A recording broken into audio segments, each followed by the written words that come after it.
Now we have shown you about the R8 start button, how to install it. There have 3 single lines.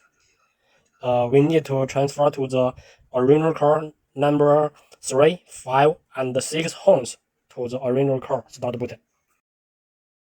We have the 6 rings on the lower side of the original car start button.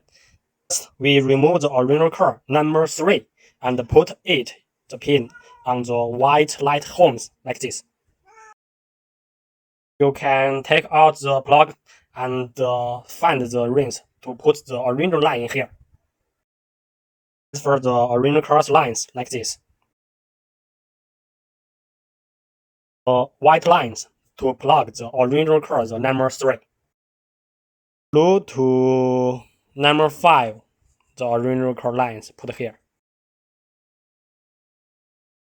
The green to the number 6, the original line here. When you done the number 3, 5, 6, and fix the plug down, fix it. The other side is on normal electricity. You can contact the fuse box or contact the nearest start button. Other lines also okay. And the other is the ground ring to contact.